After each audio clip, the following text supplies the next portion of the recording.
पुण्यातील राजगुरुनगर येथे 2 सख्या बहिणींची हत्या करणाऱ्या आरोपीची केस फास्ट ट्रॅक कोर्टात चालवावी तसेच या घटनेतील आरोपीला फाशी द्यावी या प्रमुख मागणीसाठी स्वाभिमानी जोगी जमात गोसावी समाज संघटनेतर्फे जिल्हाधिकारी कार्यालयावर मोर्चा काढण्यात आलाय।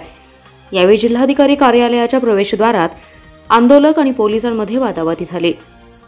स्वाभिमानी जोगी जमात गोसावी समाज संघटनेचे संस्थापक अध्यक्ष उदय घाडगे, पांडुरंग घाडगे, तानाजी गोसावी, कालिदास घाडगे आदींच्या नेतृत्वाखाली जिल्हाधिकारी कार्यालयावर मोर्चा काढण्यात आलाय।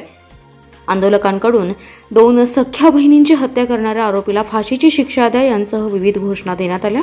आंदोलकांनी जिल्हा प्रशासनाकडे मागण्यांचे निवेदन देऊन कारवाईची मागणी केली आहे। या निवेदनात म्हटलंय की 22 डिसेंबर रोजी आमच्या गोसावी समाजातील 2 लहान सख्या बहिणींचा लैंगिक छळ करून जीवे मारण्यात आलं। या प्रकरणी राजगुरुनगर पोलीस स्टेशन येथे आरोपी अजय दास याला अटक केली। हा गुन्हा फास्ट ट्रॅक कोर्टात चालवून आरोपीला फाशीची शिक्षा दिली पाहिजे। या गुन्ह्याचं कामकाज पाहण्यासाठी ॲडव्होकेट उज्ज्वल निकम यांची नियुक्ती केली पाहिजे।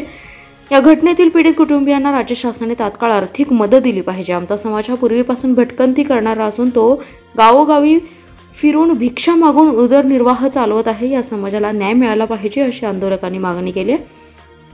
यावेळी राजकुमार घाडगे, अनिल जाधव, शिवाजी गोसावी, संतोष घाडगे, निवास घाडगे, गोपाल घाडगे, दीपक घाडगे यांच्यासह समाज बांधव सहभागी झाले।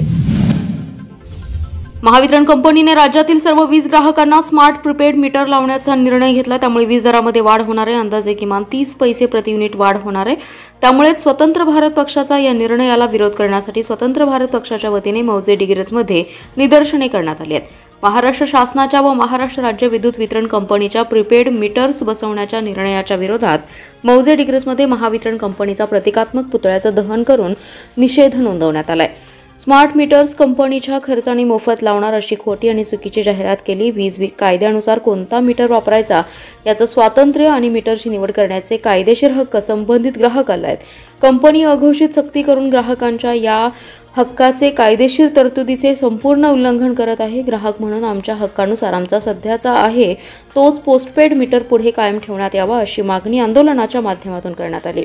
प्रीपेड मीटरसाठी केंद्र सरकारचे प्रति मीटर 100 रुपये अनुदान वगळता प्रत्येक ग्राहकामागे कमीत कमी 11,100 रुपये प्रति मीटर खर्च काढून कर्ज केला जाणार आहे। हा खर्च ग्राहकांवरूनच लादता येणार आहे। या खर्चामुळे कर्जावरील व्याज, घसारा आणि संबंधित खर्चासाठी वीज दरामध्ये वाढ होणार आहे। ही वाढ अंदाजे किमान 30 पैसे प्रति युनिट आणि अधिक होईल। हे मीटर वापरणार नसल्यामुळे या वाढीव दराचा कोणताही बोजा लादता येणार नसल्याचा इशारा देण्यात आलाय।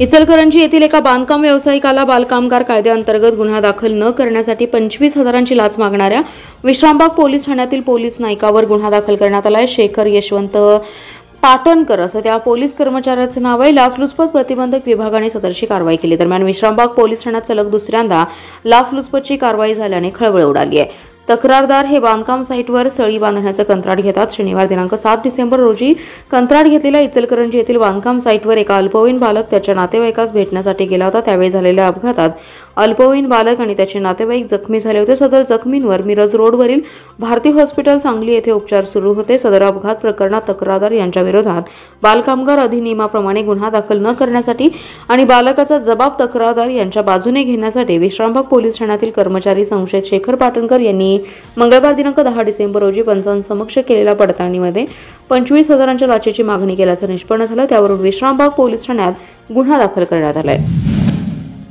जत येथील जागर फाउंडेशनच्या वतीने यावर्षीही मूकबधीर शाळेतील मुलांना श्री यल्लमादेवी यात्रेचा आनंद मिळवून देण्यात आलाय। जागर फाउंडेशनचे संस्थापक अध्यक्ष परशुराम मोरे यांच्या पुढाकाराने ही अनोखी सामाजिक उपक्रमाची परंपरा यंदाही उत्साहाने साजरी झाली आहे। यात्रेतील गर्दीतून वाट काढत मुलांना सुरक्षितपणे घेऊन फाउंडेशनच्या कार्यकर्त्यांनी त्यांना पाळणे, मिकी माऊस, रेल्वे गाडी अशा विविध खेळण्यांचा आनंद दिला। मुलांनी फुगे, गाड्या, चेंडू, पिपाणी तर मुलींनी झुमके, चाफा, गजरे, पर्स यांसारख्या वस्तूंची मनसोक्त खरेदी केली आहे। त्यानंतर खंडागळे हॉटेलमध्ये चविष्ट जिलेबी, गुलाबजामुन, चिवड्याचा आस्वाद घेत देवीचं दर्शन घेण्यात आलं। कार्यक्रमाच्या शेवटपर्यंत परशुराम मोरे यांनी मुलांची पूर्ण काळजी घेतली आहे। लहान मुले आणि मूकबधीर असल्याने त्यांची काळजी घेणं जिकिरीचं काम होतं। मात्र परशुराम मोरे आणि जागर फाउंडेशनच्या टीमने ही जबाबदारी समर्थपणे सांभाळली। यानंतर मुलांच्या चेहऱ्यावरील आनंद आणि समाधान अवर्णनीय होतं। याबद्दल विचारले असता परशुराम मोरे म्हणाले, दीन दुबळ्या आणि गरजूंची सेवा करणे हेच माझं उद्दिष्ट आहे। माझ्या वडिलांनी दिलेली शिकवण आणि शिस्त मी पुढे नेते। समाजसेवेचा वारसा पुढे चालवत राहण्याचा माझा प्रयत्न आहे। जागर फाउंडेशनचा हा उपक्रम समाजसेवेचा आदर्श ठरला असून मूकबधिर मुलांसाठी आनंदाचे क्षण निर्माण करण्याचा हा उपक्रम कौतुकास्पद ठरलाय। तासगाव कवठेमहांकाळ मतदारसंघाचे आमदार रोहितदादा पाटील यांनी सोमवारी तासगाव बस स्थानकास भेट दिली आहे। बस स्थानकाच्या अडीअडचणी आणि विविध गोष्टींची माहिती घेतली। यावेळी मुख्याधिकारी पृथ्वीराज पाटील, स्थानक प्रमुख दयानंद पाटील यांसह विविध अधिकारी उपस्थित होते। तासगाव बस स्थानक हे जिल्ह्याचे मध्यवर्ती ठिकाणे। या बस स्थानकामधून हजारो शालेय विद्यार्थी आणि प्रवासी ये-जा करत असतात।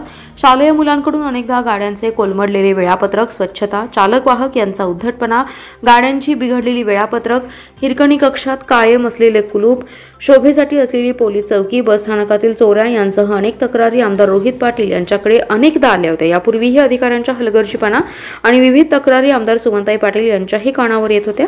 याच अनुषंगाने मंगळवारी आमदार रोहितदादा पाटील यांनी सकाळी 11:30 ते 12च्या दरम्यान तासगाव बस स्थानकात भेट दिली। यावेळी त्यांनी अधिकारी, चालक, वाहक, प्रवासी यांच्याशी संवाद साधत बस स्थानकातील विविध अडचणी आणि तक्रारी यांची माहिती घेतली। यावेळी उपस्थितांनी आपल्या तक्रारींचा पाढा आमदार पाटील यांच्यासमोर वाचला। एका शिक्षण संस्थेत अर्धवेळ शिक्षिका म्हणून काम करणाऱ्या शिक्षिकेचा 2 वर्षांचा पगार काढण्यासाठी 6% लाच मागणाऱ्या शिक्षक आणि क्लार्कवर लाचलुचपतपणे कारवाई करत गुन्हा दाखल केलाय। सोनी येथील हिंद एज्युकेशन सोसायटी अंतर्गत असणाऱ्या न्यू इंग्लिश स्कूलचे शिक्षक उमेश मारुती बोरकर आणि ज्युनियर क्लार्क युवराज मनोहर कांबळे अशी गुन्हा दाखल झालेल्यांची नावे आहेत। याबाबतची तक्रार संबंधित शिक्षिकेच्या पतींनी लाचलुचपत विभागाकडे केली होती। तक्रारदार यांच्या पत्नी या सांगलीतील श्रीमती मथुराबाई गरवारे कन्या महाविद्यालय आणि विलिंग्टन कॉलेज येथे संस्कृत विषय शिकवण्यासाठी अर्धवेळ शिक्षिका म्हणून काम करत होत्या।